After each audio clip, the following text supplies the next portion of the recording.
Bardzo chciałbym Państwa serdecznie powitać na takim panelu, czy w zasadzie bardziej takiej prezentacji przygotowanej przez Instytut Spraw Publicznych. Tematyka dziś tej sesji, czy tej prezentacji nie dotyczy bezpośrednio przedsiębiorstwa społecznego, ale dotyczy czegoś, pewnego kontekstu działania przedsiębiorstw społecznych, mianowicie dotyczy czegoś, co w Polsce zwykliśmy nazywać integracją, czy reintegracją społeczną i zawodową. Ten obszar też bywa włączany w obszar ekonomii społecznej, ale jak powiadam, to nie jest kwestia przedsiębiorstwa społecznego czy spółdzielni socjalnej jako takiej.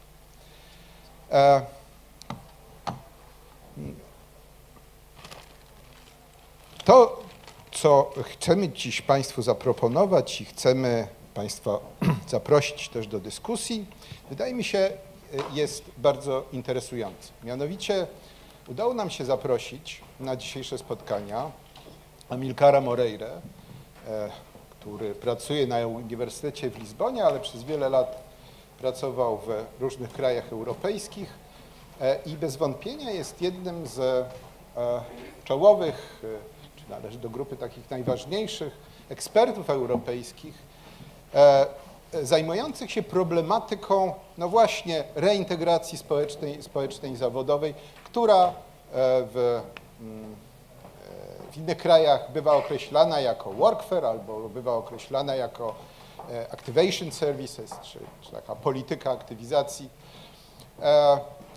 I to, co ma dla nas do zaproponowania, to są bardzo gorące, nawet jeszcze nie do końca doprowadzone do końcowego rezultatu, wyniki swoich badań prowadzonych wespół z takim profesorem z Norwegii, Ivarem Lodemelem, badań dotyczących analizy tego, co się działo w ostatnim okresie czasu, to znaczy w ciągu ostatnich 10 lat w poszczególnych krajach europejskich, właśnie w obszarze reintegracji społecznej i zawodowej.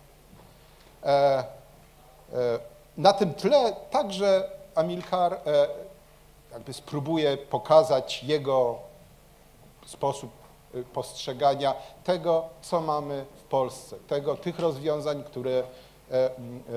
których dopracowaliśmy się w Polsce. Takim uzupełnieniem tego spojrzenia na rozwiązania polskie będzie prezentacja doktora Marka Rymszy, który jakby z polskiej takiej wewnętrznej perspektywy podzieli się z Państwem swoimi refleksjami. Ja chcę powiedzieć jeszcze taką rzecz, że w gruncie rzeczy takie polskie rozwiązania w tym zakresie to jest kwestia właśnie minionej dekady. To wszystko się działo w okolicach roku 2004, w tym okresie, kiedy wicepremierem był profesor Hauster. Ta miniona dekada w krajach europejskich to nie jest początek działań w zakresie, czy polityk w zakresie reintegracji społecznej i zawodowej, ale już druga fala takich polityk. I to, o czym będzie mówił Amilcar Moreira, właśnie będzie taką refleksją dotyczącą tej drugiej fali polityk publicznych rozwijanych i prowadzonych w Europie. Pierwsza fala to były lata 90. No, u nas lata 90. były naznaczone zupełnie czymś innym. Myśmy na początku lat 90. nie myśleli o tym, jak ludzi aktywizować, tylko jak ludzi chronić przede wszystkim przed skutkami transformacji, no, w tej perspektywie głównie gospodarczej. Mam nadzieję, jestem pewny, że prezentacja Amilcara będzie bardzo interesująca. Po tej prezentacji dr Rymsza i chcielibyśmy, ażeby zostało kilkanaście przynajmniej minut na dyskusję, na zabranie głosu przez Państwa. Czy pytania, czy głosy w dyskusji. Tyle tytułem wstępu. Amilcar, floor is yours. Okay, thank you very much, Thomas. I'm going to stand because I prefer to stand for these things. Thank you all for coming. I'm going to try and speak slowly, so for a translator, because I've been told quite often I speak very fast. First of all, I'd like to thank the invitation by both Tomasz and Marek for their very kind invitation for bringing me out here to a country I never visited before. Although I shared a house with a Polish architect in Dublin, I was not aware of I was never visited your beautiful country. I would like to thank them for their invitation. I would like to thank Dominika, who has been so expedient in taking care of all my traveling details and helping me. Oh, okay. I'm told I do need to sit down. Okay.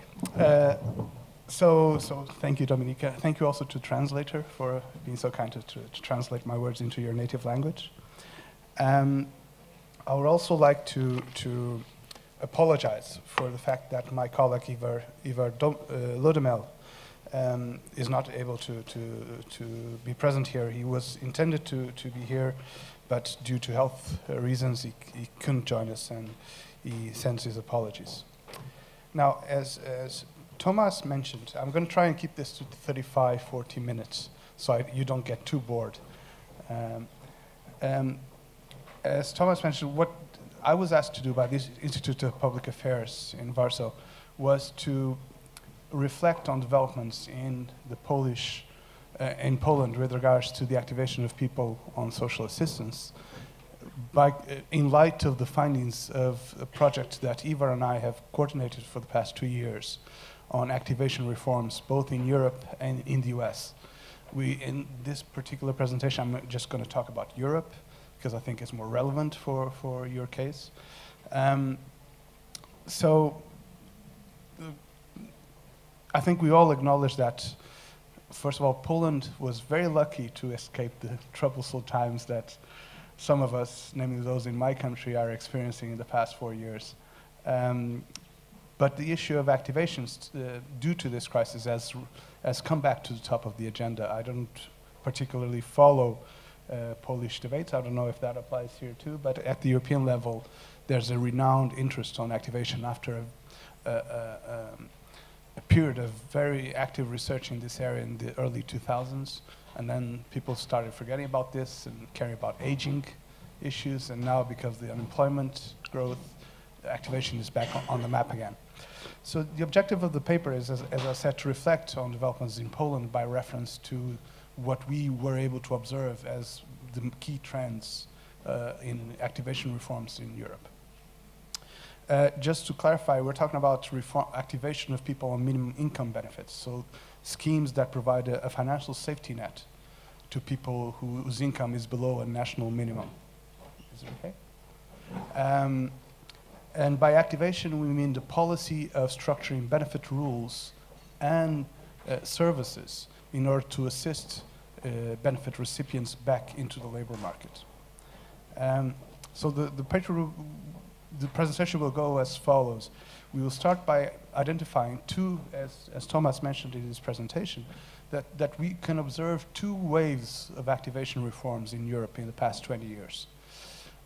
Thus, in the last decade of the 20th century, we had a first wave of activation, which was mostly about introducing activation requirements, making mandatory for people to look for jobs whilst on benefits, and introducing activation programs.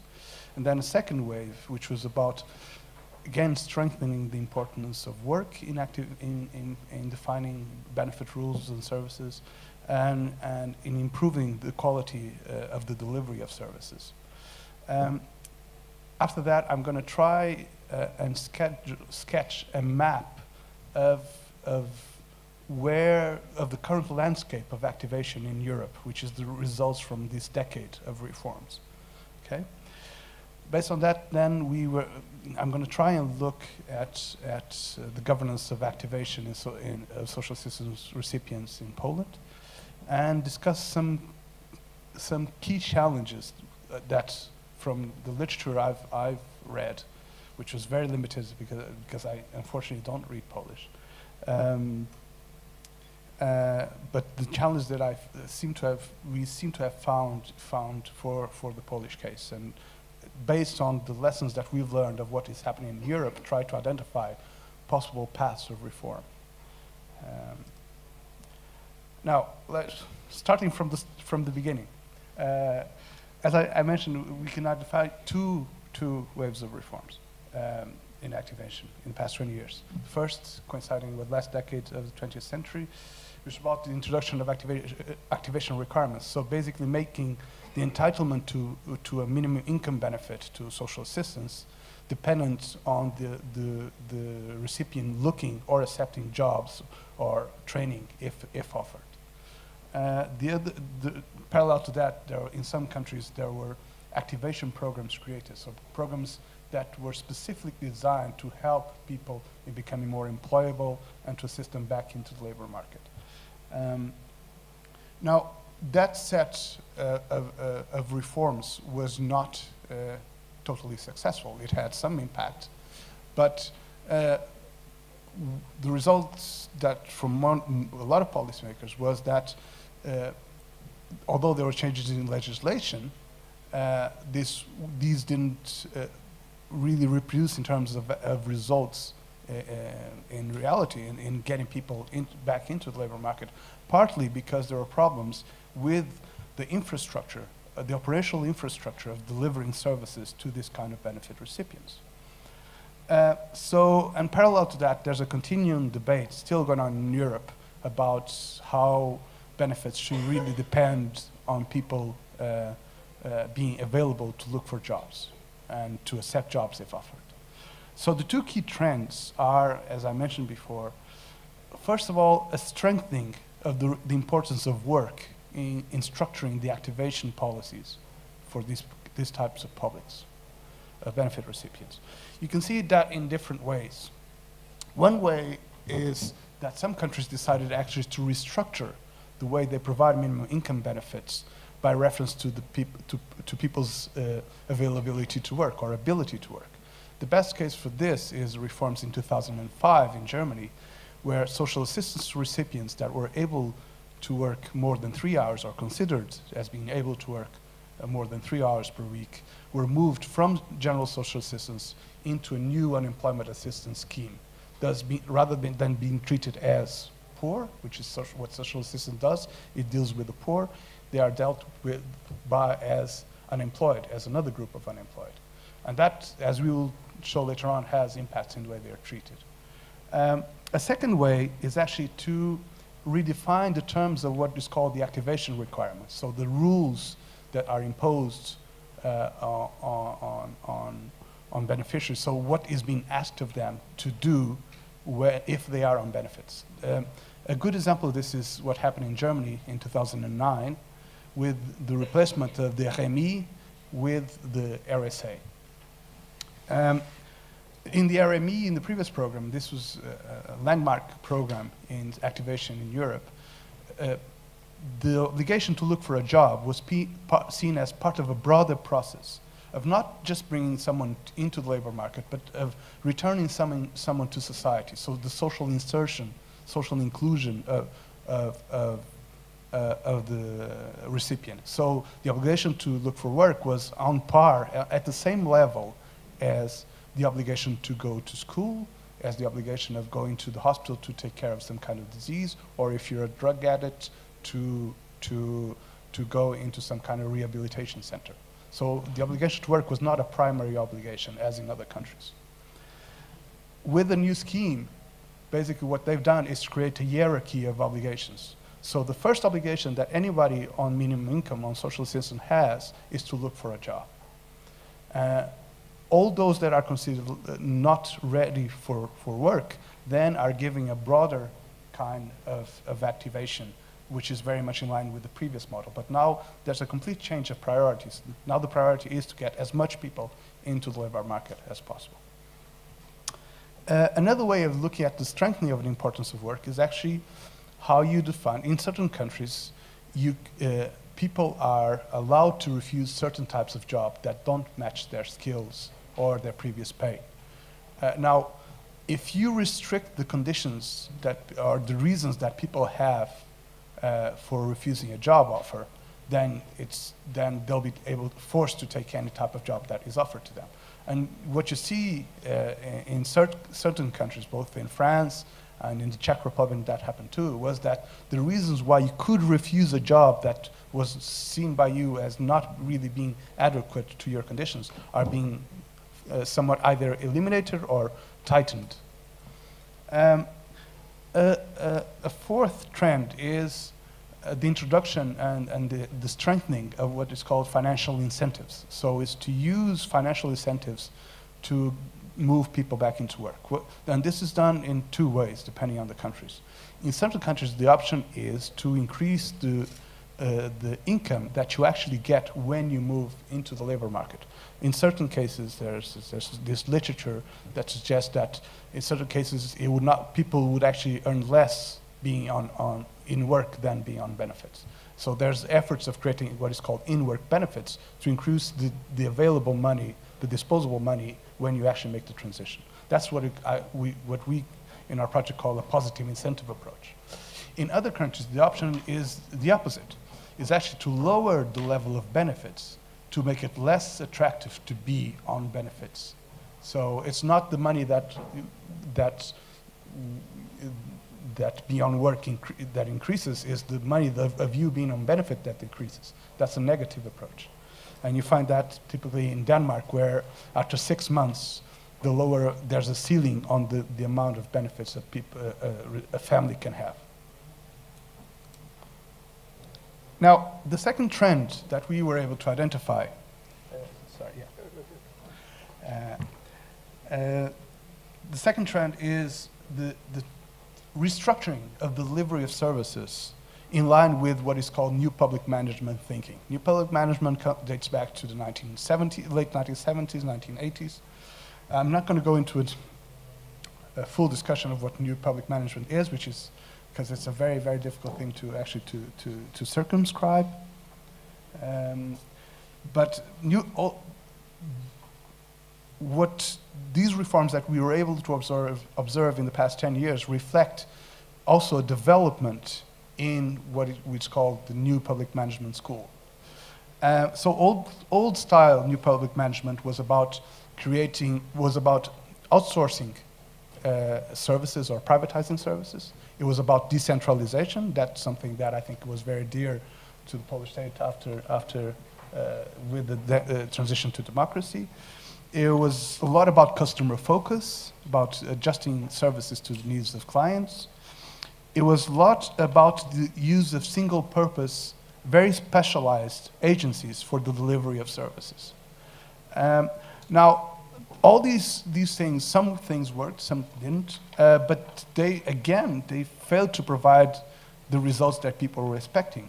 And there was a number of problems that emerged in terms of the coordination, both in vertical, so the ability of the central government to coordinate, like in somewhere, I would presume in Poland that might happen too, where the ability of central government to coordinate the delivery of services at the local level if things are very decentralized. That's a problem of vertical coordination.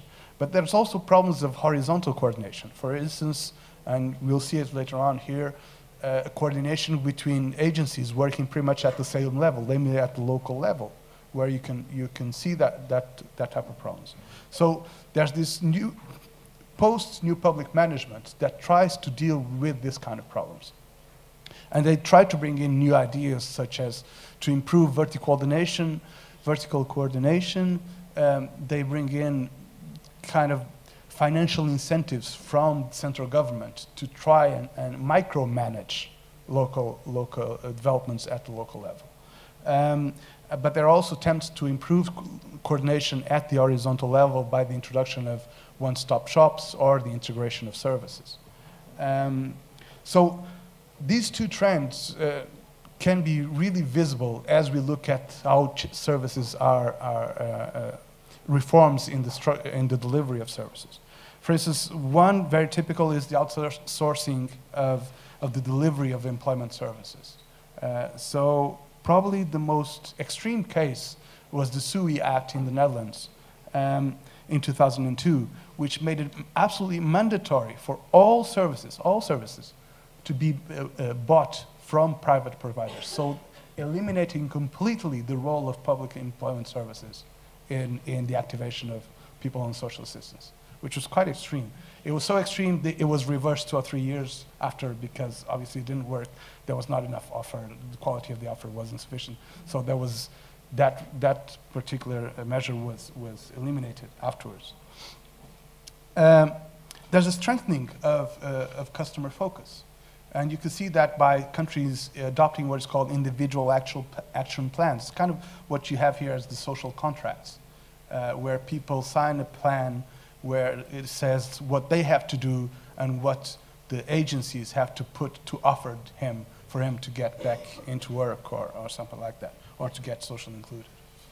But there's also a different way of better structuring services, which is the use of personal case managers.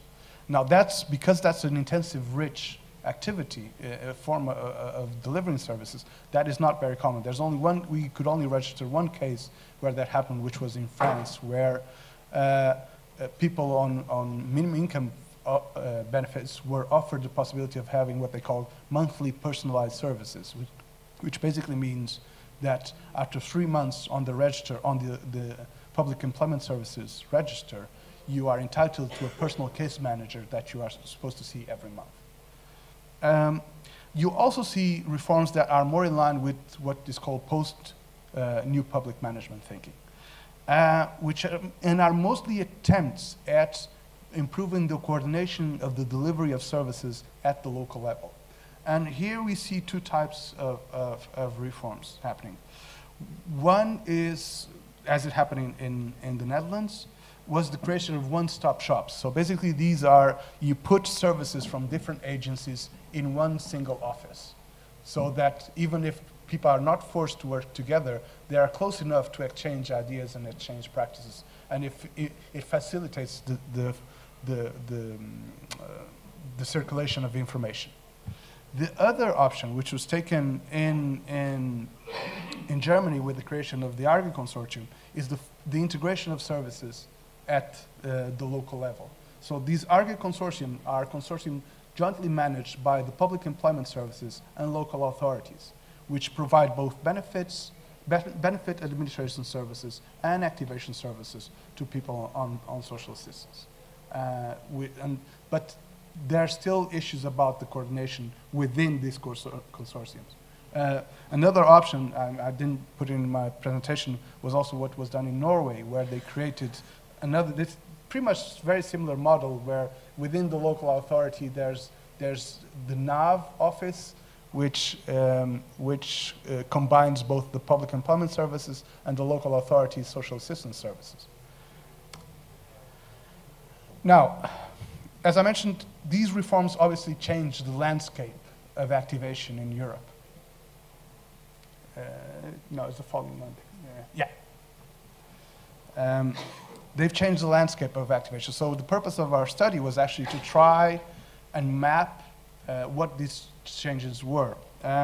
So we did a comparative study of activation in 8 countries in Europe,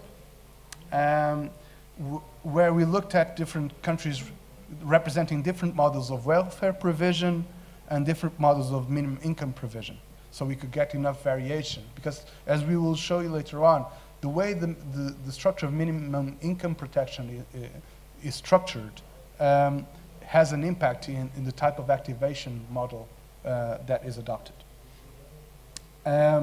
Just very briefly, you'll notice that in Germany and the UK, the minimum income protection is provided through unemployment assistance rather than general social assistance schemes. And that, as I will show you later on, has an important implication. Now, the study tries to compare these countries with regards to 3 sets of variables. One is the structure of minimum income provision. And for that, we look, am I going too fast, too slow? Okay, good time. One is to look at the structure of minimum income provision, okay? So we look at if the scheme is an unemployment assistance or social assistance scheme, And second, we look at the model of benefit administration. Basically, here we're trying to look at the level of decentralization in the administration of benefits. If it's the local authorities that are responsible for paying benefits, or if it's the central government that's responsible. Then we look what we call the formal policy component of governance of activation. And we look at what are the aims that are specified. I'm not going to be very thorough here because there's still a lot of things to go through.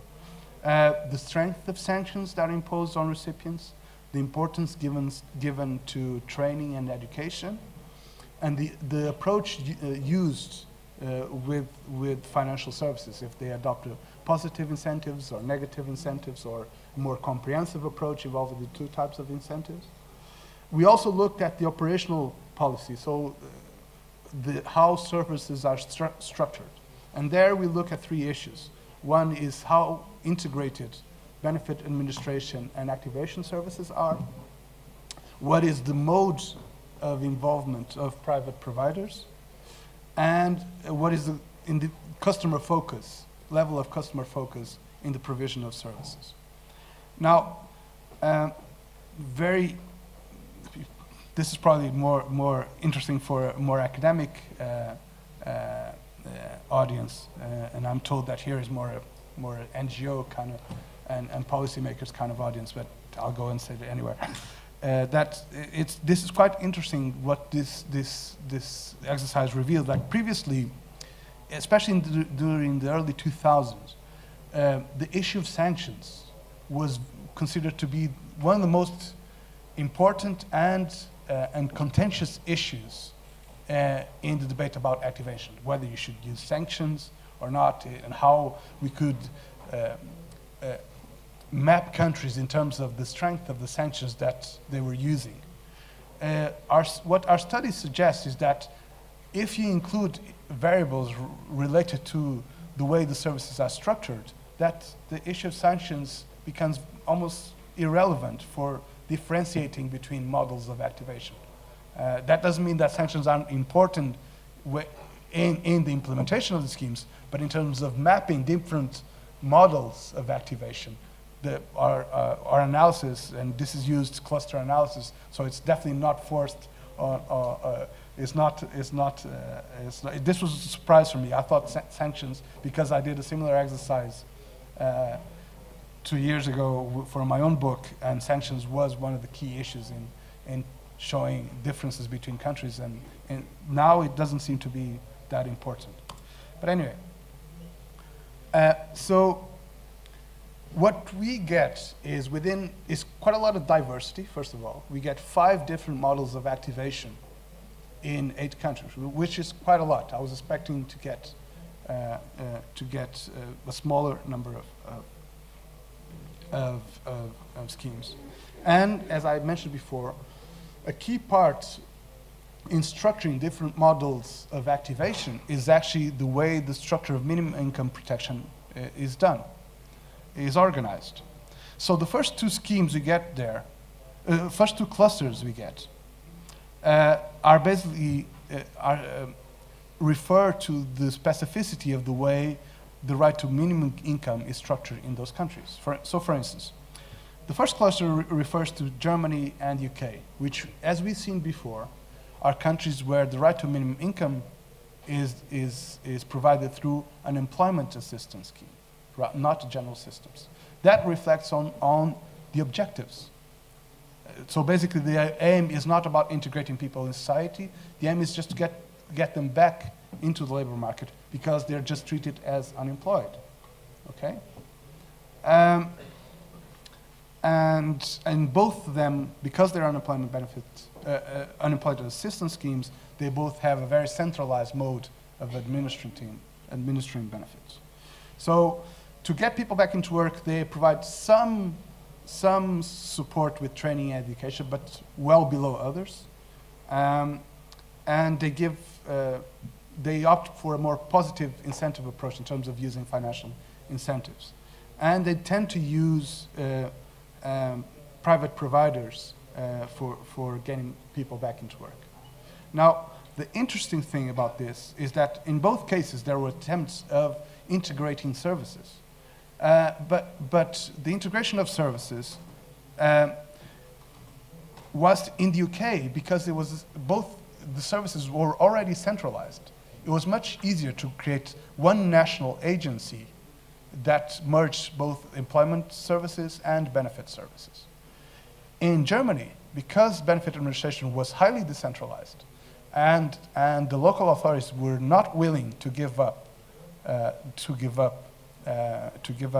the power they had in managing the system, they had to go through that ARGE consortium solution, which was to merge services not at the central level, but at the local level. So institutions here matter, and this has particular relevance for the Polish case, as I will try to argue later on.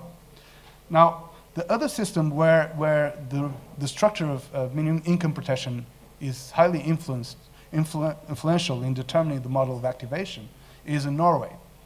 Now, in Norway, what we looked at is what is called the qualification program, which is an activation program for people, long-term social assistance recipients, people who have been for a lot of time on social assistance, who have very low levels of employability.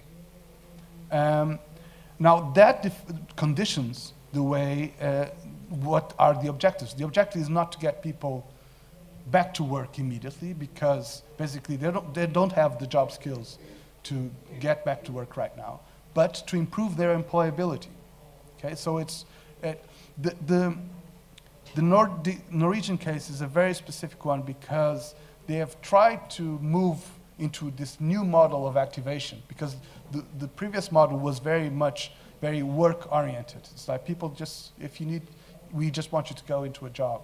And it was seen in the Norwegian context that that approach was not working, especially for those hard-to-employ cases. So they wanted to move to a model more intensive support. But for instance, they try to improve access to education and training through the public employment service. That's why they merged both benefit administration and employment services. But they failed to do so in a way that actually creates a right for recipients to have access to education and training. So basically, you're kind of it's an unfulfilled objective, where they have this objective of giving them more support, but actually when you come to see how the system is structured, they don't go far enough in changing that model of provision. Now, the other three clusters we have are based on social assistance schemes. So basically, rather than what is the target group that matters, is actually ideas about how to deal with poverty that are more influential in defining the model of activation in those countries. So we have this cluster here between the Netherlands and Denmark, where you can see a clear influence of market-oriented ideas, where the idea that the market is the best mechanism for regulating the allocation of resources and for guaranteeing the functioning of society. And that is visible, for instance, in how they determine the objective of activation. The objective is to get people into the labor market as soon as possible. The labor market is the mechanism that should allocate financial resources, not the state. So the idea is to get people off benefits as soon as possible. Consequently, they give very little importance to education and training. Consequently,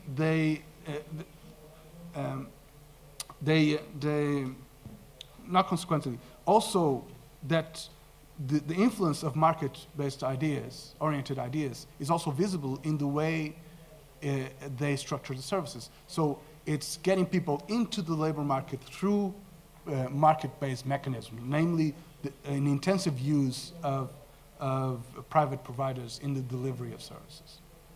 Now, the Portuguese model is completely the opposite. It departs from this, and this is something interesting because it was pretty much a copy of the French model as it was before the RSA. The idea is to see the individual as part of this broad network of multi-dimensional relationships, a network of relationships.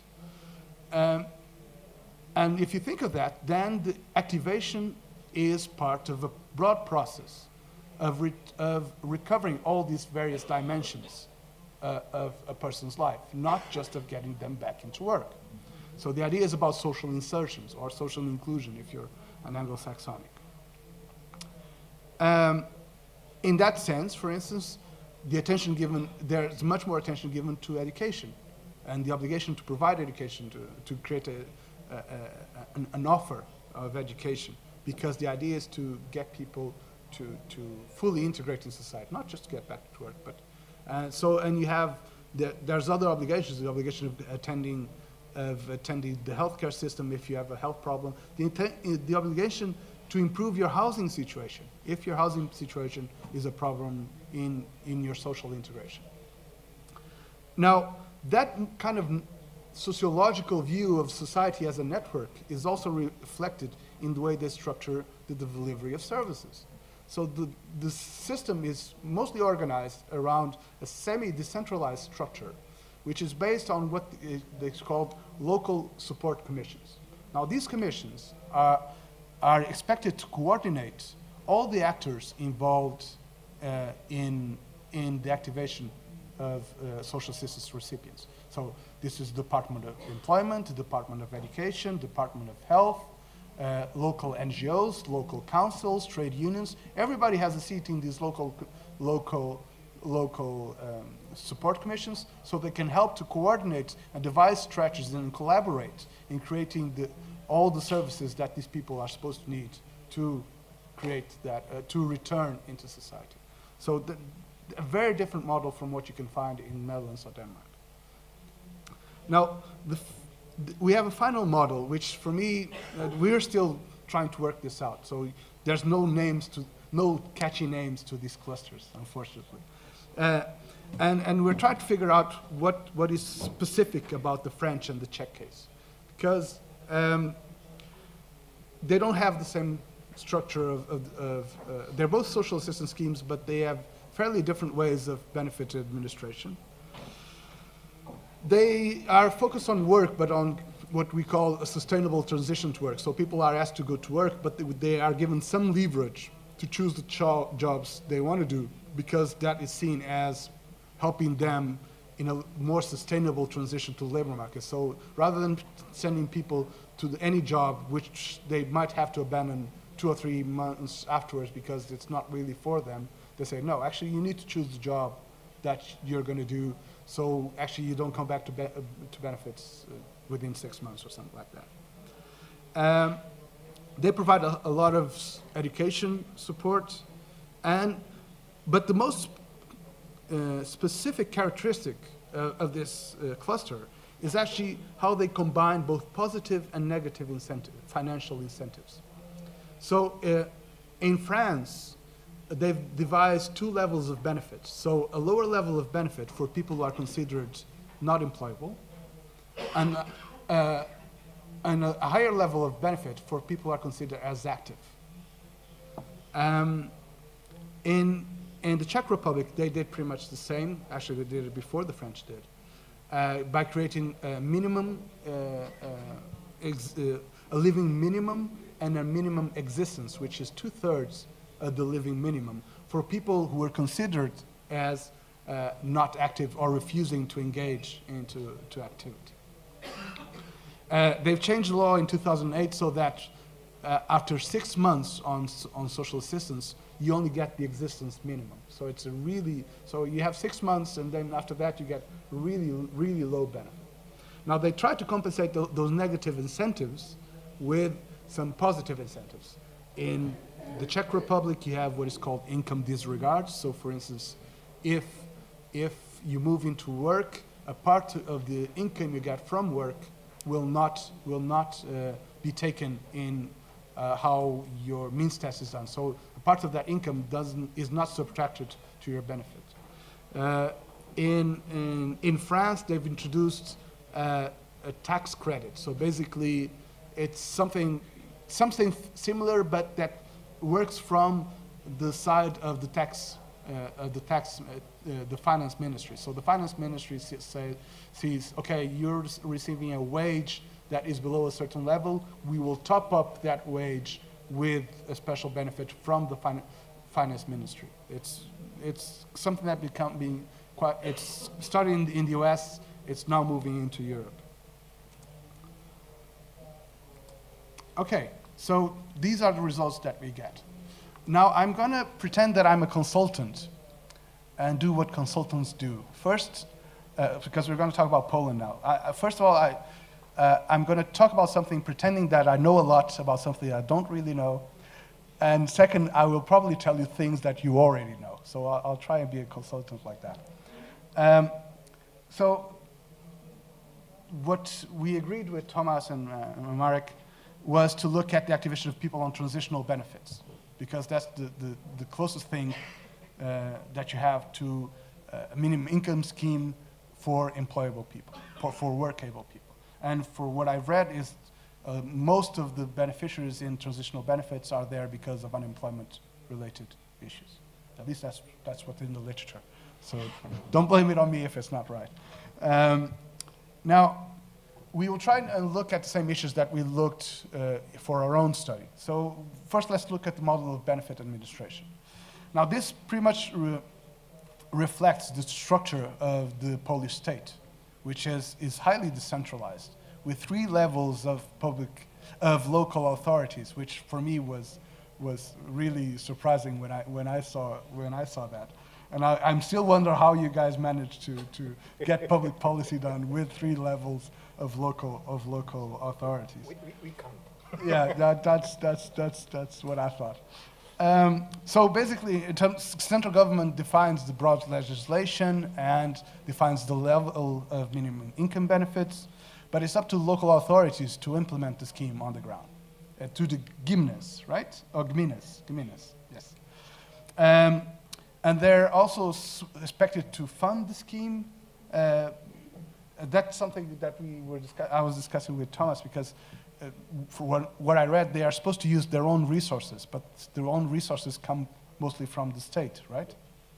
And in addition to that, they get an earmark grant, a clear obligation for people on transitional benefits to look for work. Now, their social workers can impose cuts or stop benefits altogether if beneficiaries are shown to be non-cooperative, if they're not collaborating. But it's not really clear what non-collaboration is, and there's no specific mentioning of any obligation to find work. Now, another example is the fact that, for instance, if recipients are registered on the Public Employment Service register, and they are kicked out because they're not looking for work or something like that, that doesn't impact on their benefits. At least that's what I got from the literature. And thirdly, there's this figure that was the social contracts, which is basically contracts where people are expected to agree a set of steps and activities they need to do to find work. But these are not mandatory. So, and from what I read, the use of social contracts, I think it's 1 or 2% of the population of all social assistance recipients, transitional benefits. No current data. I read something like that, but basically the fact that it's not mandatory makes it clear that there is no clear obligation for transitional benefit recipients to actually look for work. And that makes it very different from everything I've studied. I can actually tell you something more. When we first started discussing the paper I was going to write for Tomasz and Marek, our intention was, okay, let's add another line to our table so we could see where Poland fitted in the whole mapping of activation. But then I started looking at the system and you can't really do that because there's no obligation to look for a job as in other countries. The system is so different that actually deserves its own treatment. And so we opted for this type of paper that we are not presenting now. Now, another interesting, not interesting, but particular trait of activation is that you don't get a lot of financial disincentives towards work, mostly because benefits are so low. So there's not much attention to this issue of creating financial incentives for people because they're there, because benefits are so low that there's not what economists tend to call an unemployment trap. So that benefits are so good that people will not go into work because benefits are really low. Now, looking at how activation is organized, reflecting what the decentralized nature of the Polish state, local authorities have great power of discretion in organizing activities, active labor market programs for people on transitional benefits. The most important being job clubs, where they can exchange information and learn job search techniques, public works and socially useful works, which only really differentiate in terms of objectives and the organizations that can organize them rather than the objectives that are just direct job creation schemes, and the social cooperatives, which I thought was actually a very interesting case, because it's not like what we have in Portugal and France, which call insertion companies, where a local cooperative or a local NGO can create a company to integrate people on social assistance, to create a job that gives them experience, but it's something a bit more complex than that. That these are cooperatives. The format is actually quite unique, at least from my knowledge of the field. Also, both gminas and powiats, I hope I'm saying this right, are able to organize social integration centers, which provide intensive support to specific groups, hard to employ social assistance recipients, and where people are entitled to a social contract, I think. And if they don't respect the content of the social contract, they can have a 20% cut on the allowance they get from participating in these programs. The problem with these programs, and that's something actually I'm going to raise at the end of my presentation, this type of centers is that, again, they are up to the discretion of local authorities. So it really depends on whether local resources are available for that or not, or the political will of local authorities to create that, which reduces the impact that they could have in helping people back into work. Now, gmina can also collaborate with local employment offices, which are run at the powiat level, so at a higher level of the public administration. Now, this has been, the collaboration between gminas and powiats at this level has been significantly reshaped by the 2009 amendments of the 2004 Act on Promotion of Employment and Labor Market Institutions, isn't it? Exactly. Okay. Now, the most important things had been the creation of this special labor market status category, which enables groups, very specific groups, like unemployed under 25, unemployed over 50, long-term unemployed, to get special treatment in local employment offices. And this also extends for people on social assistance who are in these categories. So if you're on social assistance and fit one of these categories of such special labor market status, after 6 months, you'll be entitled to an offer, be it education, be it job creation, having your qualifications formally recognized within the employment services. That's a big step. But that's in line with the European employment strategy. This act is also very interesting in the sense of furthering the individualization, the customer focus in the provision of services, in the sense that it opens the possibility that all unemployed are entitled to an individual action plan, and that actually this type of plans become mandatory after 6 months. Finally, the act is interesting in the sense that it opens the door for a strengthening of the role of private providers in the provision of employment services. Basically, it makes it easier for companies, private agencies, employment agencies to get registered on the National Register of Agencies, and also lightens the regulatory framework under which these employment agencies have to work. So this is what I was able to find in my brief affair with activation in Poland. Now, what I see in the future in terms of challenges, and this is where again, I'll tell you what you already know. I identify three main challenges for reforming activation in Poland. One, and I think this is clear from my presentation, is that there needs to be a strengthening of the focus on activation. Part of it is actually this thing about making the obligation of looking for work really specific to recipients. I'm done in 3 minutes. So one way of doing it would be actually to make social contracts mandatory to all people on social assistance, so that everybody knew that there's an obligation there. You could also clarify the terms of that obligation. For instance, you can specify who is expected to look for work, who isn't. Like, for instance, do we expect people with lone parents with children under 6 to look for work or not? Do we expect people who are sick, or depending on the level of sickness? So you could define criteria. Another thing is you could define the types of jobs that people would be expected to accept.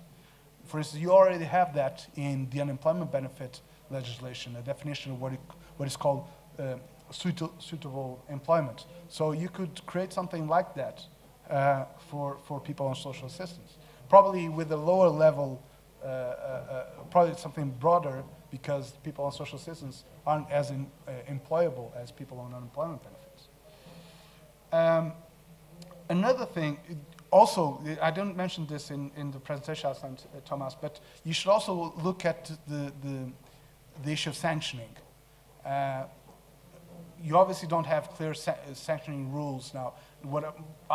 My advice would be to move to a system of both clear and easily implemented sanctions. One of the problems that we found in our study is that countries are really struggling with imposing sanctions, because basically, in certain cases, sanctions are so hard that social workers will just not use them, because they will have such an impact on the family's life that people say, you know what, nothing's going to happen. So you lose the added power that sanctions can give you in helping them, because sanctions can work. They create a negative incentive, but it is an incentive. My advice would be to move to a system of clear and progressive sanctions, where you start from really low-level sanctions that increase as infringements from the same recipient increases. And that the level of sanction is fixed. So you start off, first infringement, you start off with a 10, 20% cut, it increases to 20, 30%, 40%, and so on and so on and so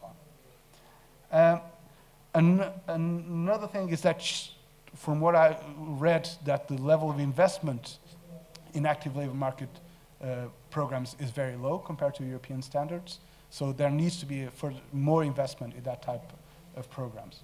Not only in level of investment, but the quality of the programs. From what I've read, there's significant issues about the effectiveness of the schemes, also because there's some kind of bias incentive for local authorities to create programs just for the sake of creating them, without actually thinking what the programs should be about. Another challenge is actually to move into another way of structuring financial incentives. And by that I mean provide benefits that have higher level of payments, so that people actually, when they are on benefits, they don't live in misery, they actually have adequate income protection, and supplementing that with a more comprehensive approach to the use of financial incentives, namely of in-work benefits. Could be income disregards, could be, if you want to be really forward, create a tax credit system. But that's something I think it's a question of both fairness and effectiveness. Higher benefits with higher financial incentives of getting people get back into work. Now the final issue is, and now I come back to the issue of coordination. The literature there's a number of remarks in the literature about problems in the collaboration between social assistance centers at the gmina level and the local employment offices at the powiat level. Now, as I suggested from the cases where we saw in both Germany and and Norway and UK, institutions matter. So trying to change something that is so structural, like the division of the state, it's quite complicated. So I'm not suggesting one solution. What I'm suggesting is that you try different models of service integration, and that you do proper piloting and experiments to see what solution works best. You can move services all to the powiat level, integrate services there, or you can move then, or try to integrate services at the gmina level. You can have full integration, or you can have one-stop shops kind of approaches. But definitely, that's an area where you can invest in terms of getting gains in terms of activation. I thank you for your patience. I know I've been very long. Thank you again for the invitation. Thank you very much, Amilcar. Dziękuję bardzo Amilcarowi. Ja myślę, że to było bardzo, przynajmniej ja to słuchałem tego z dużą zainteresowaniem. Ja chcę zwrócić Państwu uwagę na dwie rzeczy. Po pierwsze na to, że w gruncie rzeczy kwestia tych schematów czy tych modeli aktywizacji, o których mówił Amilcar, że takie rzeczy należy robić, to nie jest już w tej chwili dyskutowane. Jakby pojawienie się drugiej fali reform, niezależnie od nie najlepszych rezultatów pierwszej, pokazuje, że wydaje się, że jest to pewien trwały trend w rozwoju polityki społecznej w Europie. To jest pierwsza uwaga.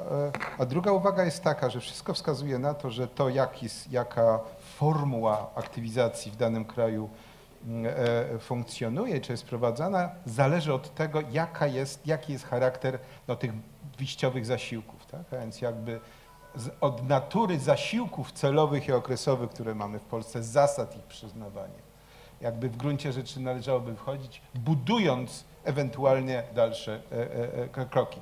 Marku, strasznie Cię przepraszam, że mało czasu Ci zostało, ale oddaję Ci głos. Dominiku, możesz odpalić pierwszy slajd już. Rzeczywiście będę mówił trochę skrótowo, w związku z tym przepraszam, jeśli będą takie skróty myślowe. To czasami jest tak, że człowiek wtedy musi pewne rzeczy wyostrzyć, bo nie ma czasu, żeby, że tak powiem, taką argumentację bardziej taką subtelną wyłożyć. Ale chciałem powiedzieć o jednym rzeczy, która to wystąpienie naszego gościa łączy z czymś, co jest myślą przewodnią tego całego naszego spotkania, czyli z ekonomią społeczną. Otóż chodzi mi o to, że to, co nazywamy tym activation services, te wszystkie działania na rzecz aktywizacji, one są pewnego rodzaju w Europie nowym typem usługi społecznej, ale którą świadczą ci, którzy, że tak powiem, do tej pory robili w interesie. To znaczy chodzi o to, że to się raczej przekształca instytucje, które już istnieją, niż wymyśla się nowe instytucje. I chciałbym zwrócić uwagę, że to, z czym mamy do czynienia w Polsce, pod tym względem jest w pewien sposób specyficzne, ponieważ my raczej mamy przekonanie, że budujemy jakiś raczej nowy sektor. NGO-sowcy są raczej przekonani, że budują sektor ekonomii społecznej, administracja publiczna raczej jest przekonana, że buduje sektor zatrudnienia socjalnego, ale sęk w tym, że raczej jest to przekonanie właśnie nie o przekształcaniu całej infrastruktury, którą mamy, tylko dodawanie do niej pewnego nowego segmentu. Na to chciałbym zwrócić uwagę i postarać się wytłumaczyć, skąd ten proces się bierze i co z tym fantem można zrobić. Będę starał się to zrobić w ten sposób, to jest taki plan, pokażę, na czym te bariery polegają, czy skąd to się bierze, podam taki jeden krótki przykład, który tak mocno unaocznia ten problem. Będę starał się pokazać, gdzie się ten sektor ekonomii społecznej ze swoją infrastrukturą w tym wszystkim odnajduje i na końcu zaproponować takich kilka najprostszych rekomendacji. Można? Mhm. Więc tak, po pierwsze, mamy coś, co w skrócie można nazwać dziedzictwem Polski resortowej, coś, co żeśmy odziedziczyli po poprzednim ustroju, który działał właśnie w takiej logice służb, resortów, działań, pewnych przepychanek quasi-politycznych. Chodzi o to, że to nie zniknęło w 1989 roku, tylko zostało w pewien sposób przejęte i miało zostać przekształcone w tą naszą wolną, demokratyczną Polskę, ale tak z powierzchni ziemi nie znikło. i w pewien sposób ciążyło na pewnych działaniach, które żeśmy podejmowali. Natomiast na to nałożyło się, o tym już mówił trochę Amilcar, ta sytuacja drugiej reformy samorządowej. O ile pierwsza reforma samorządowa ze stworzeniem gminy miała w sobie taką naprawdę dużą moc zmieniania świata na lepsze, jeśli tak mogę w skrócie powiedzieć, te gminy zostały przywrócone z taką ideą, że to jest w ogóle nowa Polska, a nie tylko jakaś nowa struktura, która się pojawi. O tyle z powiatami było już gorzej, dlatego że tutaj już zaczęły wokół tego być, bym powiedział, takie różnego rodzaju gry. A to na przykład takie, że jest pewne lobby gminne, które niekoniecznie chce te powiaty, że tak powiem, wpuścić na pewnych zasadach. Zaczęły się tworzyć różne takie rzeczy, które wbrew nazwom, które się używało, mówi się, że tworzymy, nie wiem, zespoloną administrację powiatu. Ta zespolona właśnie polega na tym, że poszczególne urzędy działają sobie. To jest pewien problem. Ta Polska resortowa taka odziedziczona trochę się nałożyła z pewnymi takimi podziałami lokalnymi już tworzonymi w ramach tego, co nowe. Po trzecie, to jest coś, co jest tą praktyką pracy na własnych ustawach. To dotyczy przede wszystkim świata administracji publicznej, ale szczerze powiedziawszy świat NGO-sowy trochę również wchodzi w te buty. To jest takie przekonanie, że nie istnieje jakiś jeden porządek prawny, który nas wszystkich dotyczy na równych zasadach, tylko każdy ma tą swoją ustawę, która określa, w czym on robi i w jaki sposób. I to polega na tym, że bardzo trudno jest wówczas koordynować działania za pomocą instrumentów prawnych, bo to dotyczy prawa. Dlatego, że jeśli wpisujemy w jedną ustawę, na przykład dotyczącą działania służb społecznych, informacje, że one będą na poziomie powiatu koordynowały jakiś system, w którym będą uczestniczyły również inne służby, to te służby mówią, że ich ten zapis nie dotyczy, bo w mojej ustawie o promocji zatrudnienia nic takiego nie jest napisane, a ja się pracuję na swojej ustawie, no ale jak zawsze musimy do którejś ustawy wpisać, chyba żebyśmy wymyślili nową ustawę, w której by obowiązywała wszystkich porówno, ale z taką się ciężko przebić, bo, że tak powiem, ustawy są pisane jakby pod, że tak powiem, poszczególnych resortowych odbiorców i koło się zamyka. Dalej są różne kultury pracy. To też jest ważne. Ja nie mam na to czasu więcej poświęcić, tylko mówię, że taki fakt jest. Ci, którzy robią badania porównawcze, o tym bardzo mocno mówią. I wreszcie jest problem wydatkowania środków unijnych, które są dostępne na aktywizację dużo w większym stopniu niż środki budżetowe. Problem polega na tym, że sposób wydatkowania tych środków sprzyja czemuś, co można powiedzieć, robieniem roboty na boku. To znaczy one są tak innymi regułami się rządzą, że raczej można zrobić coś dodatkowego, niż zmienić to coś, co jest tym naszym głównym działaniem. A w dodatku nasza administracja ma to do siebie, że zamiast działać na rzecz uspójnienia tych dwóch światów, to raczej jeszcze poprzez swoje dodatkowe decyzje jeszcze je bardziej, bym powiedział, rozdziela. I to jest pewien problem. To tyle, jeśli chodzi o te bariery. Przykład. Zwróćcie Państwo uwagę, to jest kwestia niepełnosprawnego, który się pojawia i właśnie chciałby zostać zaktywizowany. I jakie ma szanse w tym naszym polskim systemie aktywizacji? No ma 4 ścieżki, szczerze powiedziawszy. Może trafić do systemu, który się określa jako rehabilitacja, czyli do tego wszystkiego, co jest związane z PFRON-em. Ta rehabilitacja może być zdrowotna, zawodowa i społeczna. Nacisk jest położony na zawodową, ale coraz bardziej odgrywają rolę również pozostałe. Może również trafić do programów reintegracyjnych. Niepełnosprawni zostali dopisani, co prawda, do tej ustawy o zatrudnieniu socjalnym w ostatniej chwili, ale drzwi zostały otworzone, można się zgłosić i powiedzieć, chcę zostać zreintegrowany zawodowo lub społecznie, ale już przez inne służby i w ramach innych programów. Można trafić do pomocy społecznej, w której, no, przypominam, jest nie tylko działanie osłonowe, ratunkowe czy opiekuńcze, ale jest również taki cel jak usamodzielnienie, i tam kontrakty socjalne i inne tego typu przedsięwzięcia powinny służyć usamodzielnieniu. Można wreszcie trafić do Urzędu Pracy, gdzie można po prostu mieć za cel znaleźć tę pracę, czyli zostać zatrudnionym za pomocą pośrednictwa pracy, doradztwa zawodowego i tak dalej. Ten system jest najtrudniejszy, bo on jest zupełnie nieprzystosowany do osób niepełnosprawnych. One są tam traktowane bardzo marginalnie, stąd bardzo wielu niepełnosprawnych w ogóle nawet nie ma statusu osoby bezrobotnej, ponieważ ten status się że tak powiem, nie za wiele przydaje. Ale zwracam uwagę, że nie jest to tylko kwestia nazewnictwa, że każdy trochę inaczej sobie tą swoją aktywizację nazwał.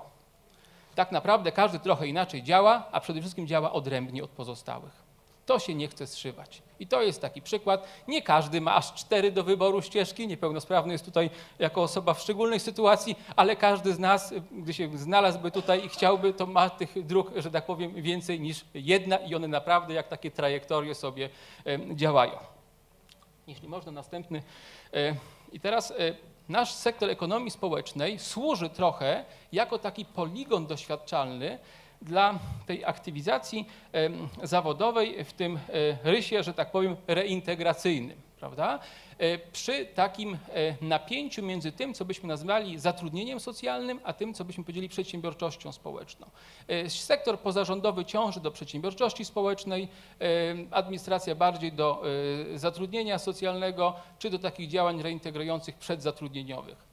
Mamy tutaj do czynienia z tymi przedsiębiorstwami społecznymi i to, na co chciałbym zwrócić uwagę, to, że ten nasz ruch ekonomii społecznej jest jakby w ramach właśnie tej polityki aktywizacji dowartościowywany, powoduje, że przewagę czy taką jakby moc przyciągającą środki publiczne mają przede wszystkim te przedsiębiorstwa społeczne, które są typu WIZE, te Work Integrated Social Enterprises, czyli te przedsiębiorstwa, które misja społeczna polega na tworzeniu pracy dla słabszych. Inne przedsiębiorstwa społeczne jakby trochę są w tyle, bo nie łapią się, że tak powiem, tak prosto za tą politykę aktywizacji. Mamy spółdzielnie socjalne, CIS-y, KIS-y. CIS-y są, można powiedzieć, takim przykładem ciężkiej artylerii, może nawet trochę za ciężkiej. KIS-y z kolei odwrotnie, są takie za bardzo projektowe, za mało zinstytucjonalizowane. Jedne mogą być troszkę w jedną stronę, drugie troszkę w drugą stronę.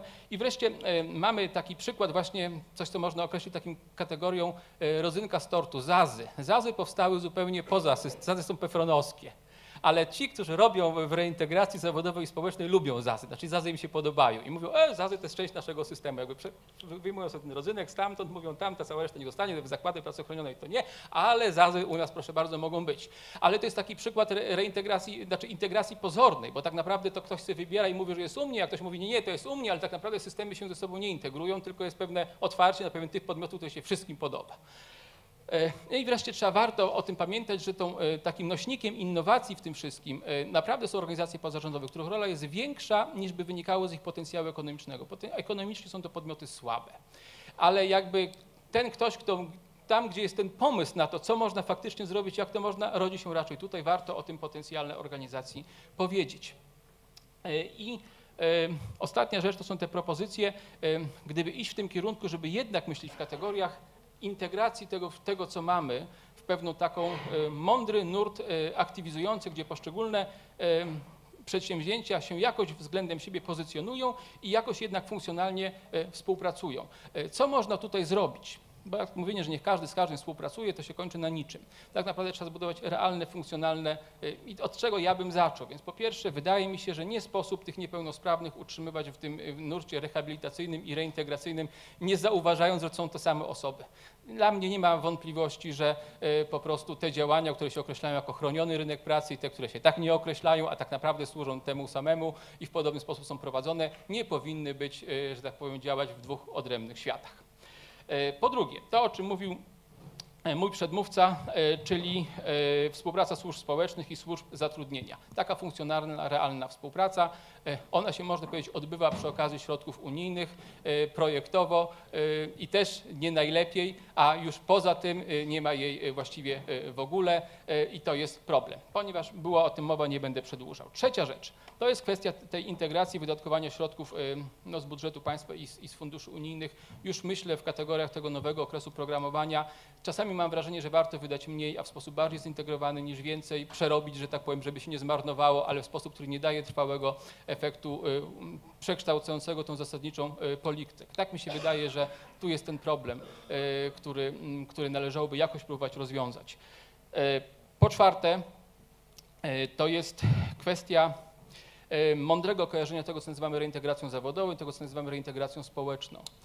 I tutaj trzeba jakby grać, że tak powiem, równocześnie na dwóch fortepianach w moim przekonaniu, bo z jednej strony trzeba dowartościowywać integrację społeczną, która w tym takim logice tego, że tutaj tworzymy miejsca pracy i tylko to się liczy, no w pewien sposób przegrywa ta integracja społeczna i on trzeba dowartościować, bo nie chodzi tylko o takie właśnie wpychanie na tą workforce, o czym kolega mówił.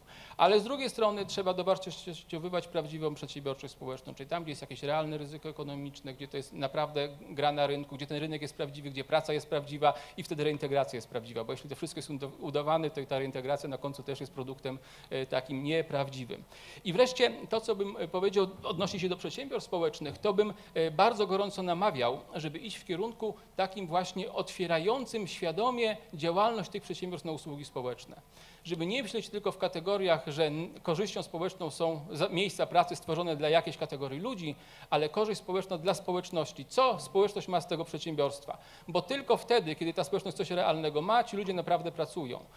I wtedy tak naprawdę to wcale nie jest osłabianie funkcji tworzenia miejsc pracy, tylko naprawdę dawanie tej funkcji realnego życia, a jednocześnie podbudowa ekonomiczna tych przedsiębiorstw. To jest taka droga, którą wybrały spółdzielnie socjalne, tam były we Włoszech A i B i potem one padły na pomysł, że warto też stworzyć takie byty łączące obie funkcje. Wydaje mi się, że te nasze wize polskie, czy spółdzielnie socjalne, czy inne, warto, żeby się w tym kierunku usług społecznych otwierało, a to jednocześnie je będzie, że tak powiem, otwierało w ogóle na współpracę z innymi partnerami. To tyle, co ja chciałem w ramach swojej prezentacji. Bardzo dziękuję.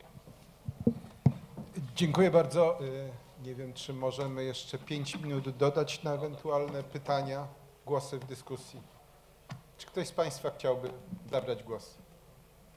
Czy wszyscy już myślą o kolacji? Nie, Tomek, daj mi szansę. To Tomek Szymanek i potem pan za.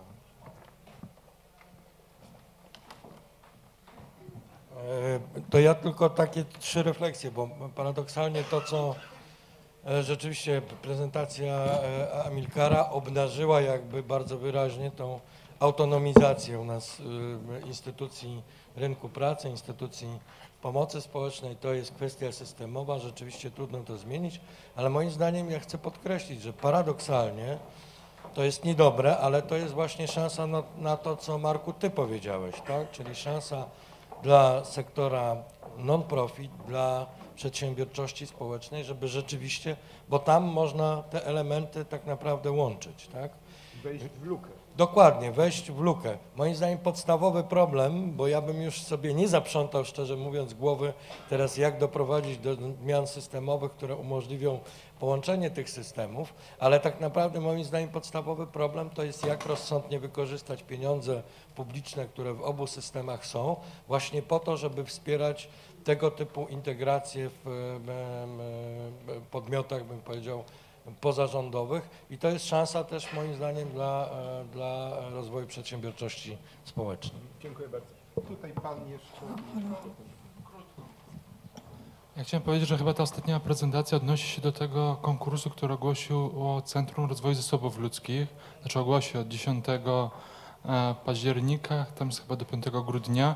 Tam jest właśnie na projekty innowacyjne testujące, gdzie musi być to trójsektorowe partnerstwo, gdzie musi być publiczne służby zatrudnienia, gdzie musi być na przykład Centrum Integracji Społecznej, gdzie musi być biznes, żeby oni wypracowali jakąś nową jakość, żeby to przetestować, żeby to wprowadzić do tej polityki rynku pracy i reintegracji społecznej i zawodowej.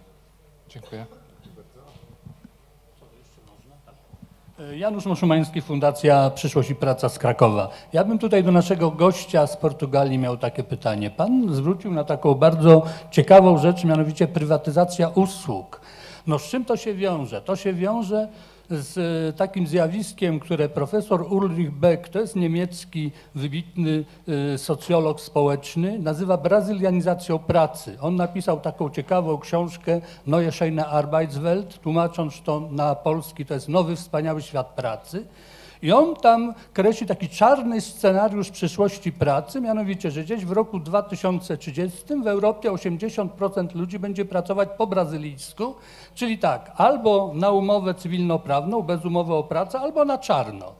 No chciałem powiedzieć, że w Polsce w tej chwili sprawdza się ten czarny scenariusz, bo 27% ludzi pracujących w Polsce pracuje na umowę cywilnoprawną, nie na umowę o pracę. To jest najwyższy odsetek w Europie. Poza tym jest cała grupa ludzi, byłych chłoporobotników, którzy w tej chwili są tak ubezpieczeni w KRUS-ie, to jest Kasa Rolniczego Ubezpieczenia Społecznego, pracują na czarno. To jest setki tysięcy ludzi, na których opiera się polskie budownictwo. Dlatego, że rachunek ekonomiczny tutaj zadziałał i łatwo takich ludzi zatrudniać, oni praktycznie żadnych kosztów pracy nie stwarzają. Chciałem się pana spytać właśnie, jak pan tą sprawę widzi, dlatego że w tych pana końcowych, bardzo ciekawych uwagach, jakie wyzwania przyszłości, to ja sądzę, że największym wyzwaniem przyszłości jest zahamowanie brazylianizacji pracy, czyli zastopowania zatrudniania ludzi na umowy cywilnoprawne, a nie na umowę o pracę. Dlaczego? Dlatego, że to za 20-30 lat stworzy tak zwane echo socjalne w postaci bardzo niskich rent i emerytur. To będzie katastrofa dla państwa. Dziękuję bardzo.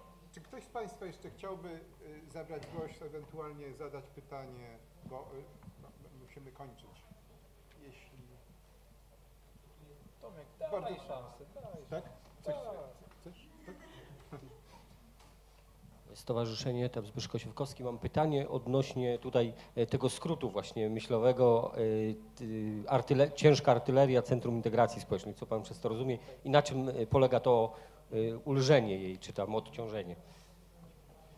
Dobrze, to Marek może króciusieńko i dam potem głos jeszcze Amilcarowi na tak. Znaczy, króciutko to jest tak, chciałem powiedzieć, że po prostu jak się porównuje działalność KIS-u i CIS-u, to CIS ma wysokie koszty własne, po prostu to jest taka duża siła inercji, znaczy jak to, że tak powiem, się już wprowadzi, że tak powiem, w obieg, to po prostu jest to kosztochłonna instytucja, a KIS dokładnie odwrotnie, to właśnie nawet nie jest instytucja, to jest właśnie działalność projektowa, więc ja tylko chciałem powiedzieć, że byłaby większa efektywność, gdyby KIS-y były nieco bardziej zinstytucjonalizowane, a z kolei CIS-y ciążyły w trochę większej elastyczności, takiego większego, bym powiedział, rozpoznania realnych potrzeb rynku pracy, a nie tylko jakby swojej własnej logiki uruchomionej, kogoś myśmy, jakichś specjalistów wzięli i tak dalej. To mogę powiedzieć, bo to jest taki problem, że CIS-y jakby można powiedzieć się w rozwoju zatkały, ponieważ nie powstają nowe, bo widać, że koszty tego są po prostu duże i nie każdy potrafił powstawić. Znaczy, w porównaniu z tym, jak było zapisane w projekcie ustawy, jak one będą kaskadowo powstawały, to co mamy jest zupełnie niewspółmierne, co pokazuje, że po prostu to było jakby, nie ma możliwości, nie ma zdolności, tak? To o tym chciałem powiedzieć, mówiąc o ciężka artylerii. Dziękuję bardzo. Amilcar, please, the final remark, the final reaction. Okay, thank you for your question. The question is, at least from, as I interpret it, a bit to the side of what I said. When I'm talking about privatization of services, that's one thing which has to do with the model of adopting, of structuring the delivery of services. Now, what you're talking about is something that is partly related to that, which is also partly related with activation, which is the increased vulnerability of labor market conditions, namely for the young. I come from a country where a very significant proportion of young graduates are working under that regime that you have here of the civil contract, or is that the figure you called? It's difficult to, I'm not as pessimistic as Beck. If you look at, for instance, what's happening in China, you now have, of course, you have this system of almost slavery, namely in the countryside, but you also have now movements of revolts against capitalist exploitation of workers. I think it's very difficult to make that kind of scenarios, and I'm definitely not Ulrich Beck. He can do that. I can't. I'm too young and inexperienced to do that. But there's one thing I would like you to consider, which is something that we're facing now. My country is facing it particularly. I think all of Europe will face, which is the dilemma that we're facing between regulating the labor market and the functioning of the labor market and the competition that we need to face from emerging economies such as Brazil, as China, as India. And the fact that it's not an easy balance to achieve. If you want to introduce, I personally prefer the option you have here of these civil contracts is like the option we had in Portugal and that they have in France. So basically you have a very stiff labor market legislation, and then you don't want to fully liberalize the labor market, but you want to introduce mechanisms of flexibility, which are supposed to be targeted. But of course they're not going to work because everybody will take that level of flexibility and expand it to the rest of the labor market. Now, you either go to the full flexibilization and then, but create a level that is flexible and at the same time doesn't create insiders, labor market insiders and outsiders, which is what we have in the modern labor markets in Europe. It's groups of very highly integrated people, and then the young, especially the young, who are entering the labor market in the poorest conditions you could ever imagine, because these models of creating target levels of flexibility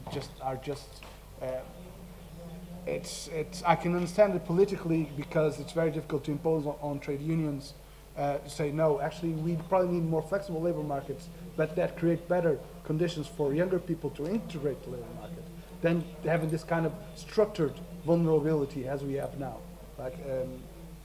But at the same time, you need to see something in terms of activation, which is, if you have very structured, very rigid labor markets, then it becomes very difficult to move this kind of hard-to-employ groups into the labor market, because the cost for employers will be seriously hard, and they just won't create jobs for these people. So you have, in this particular, for people with social assistance, it's a double challenge. On the one side, yes, you want to protect the rights of workers, but at the same time, you need to create conditions actually for jobs for those who are further away from the labor markets. It's not an easy balance, and I certainly wouldn't agree with this kind of really dark views of the future. The future is built step by step, and so Brazil, I like Brazil. It's like it's our sister nation. If we could all live in tropical Brazil, why not? But not in that kind of labor legislation. But thank you for your question.